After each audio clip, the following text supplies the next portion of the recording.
Faye Brownjohn, firstly, congratulations. You have just won a World Championship. Can you tell us a little bit about it? Oh, yeah. So the World Championships was for the DFAC, drug-free bodybuilding. Just come back from Miami. So, yeah, it's all a bit surreal, to be honest. But, and so talk us about, was there a British final? Did you qualify for this? Yeah, so basically in the UK they have qualifiers which then see you through to the British final, and then from the British final the top two then get invited out to the World Championships, and I came second in the British, so I came second by 1 point, and then went out to the Worlds and won that one. So what does actually the final comprise of? What did you have to do? So what we have is 3 rounds. So they do a cemetery round. So you do your standard poses where they're looking for whether sort of top, bottom, left, right, front, back, you're looking quite symmetrical. Then you have your mandatory poses. So they're kind of big biceps and look at my back and look at my legs and that kind of thing. And then you do a routine, which is kind of the evening performance. Was it... You said you came second in the British, so to go from second in British to win the Worlds, was it a surprise for you and others? It was a surprise for me. I don't think it's quite sunk in, to be honest.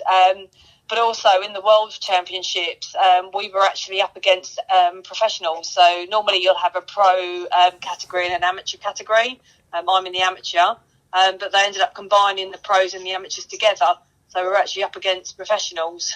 So, yeah, it was a really big surprise, to be honest. And so take us back, how much preparation, what is your training involved?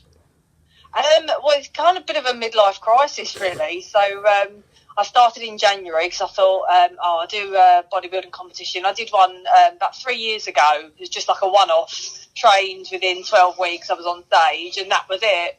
And I got to the end of that one and you almost feel like there's a bit of a void because there's so much prep involved. And then, I left it a few years and I thought at the beginning of this year, you know what, I'll do a whole season of competing. So I had the intention of doing a couple of competitions. So those couple of competitions turned into sort of qualifiers where I won and got through to the final. So that was 2 of my finals. And then obviously got invited out to the World. So I've been dieting since January the 9th. And training 5 days a week, and then sort of getting ready for competition. So, yeah, now I've got a bit more freedom to eat what I want and not train. You live from McDonald's, yeah. It's what's a typical training session, or is there such thing? It varies. It depends on what people you enjoy. I mean, I'm a firm believer in enjoying training.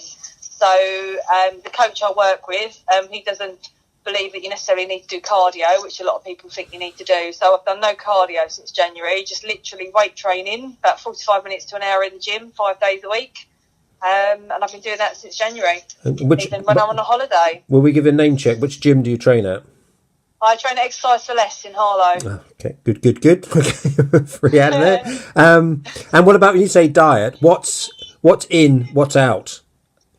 It's very much having a balanced diet. Some people think it's a lot about cutting this out, cut that out. But I eat 6 times a day. I'll have a mix of potatoes, meats, vegetables.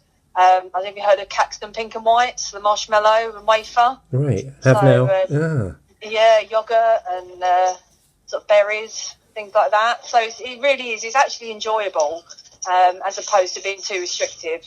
I mean, don't get me wrong, a cake and chocolate and things like that on the menu, but the pink and whites keep me going. So just take us back. Although I met you last year down at Decathlon, you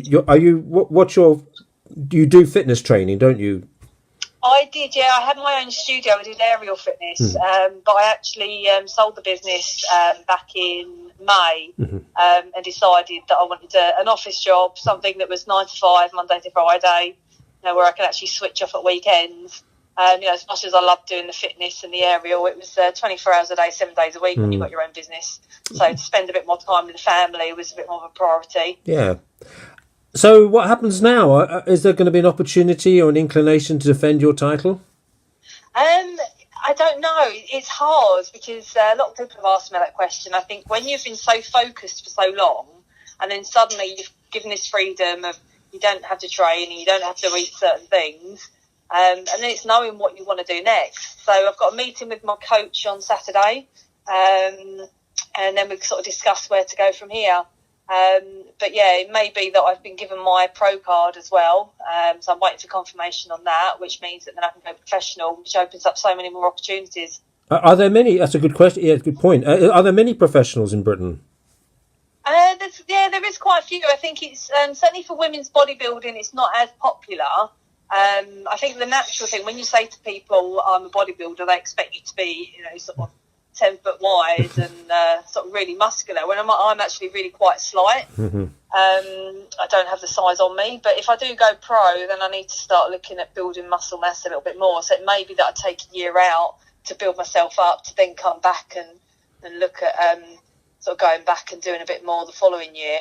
They say you need to let go to grow, so take a year out, build it up, and then come back a year later. That's a lesson for many of us. But I just want to say well done again, Faye. It's brilliant. Harlow is very proud of you.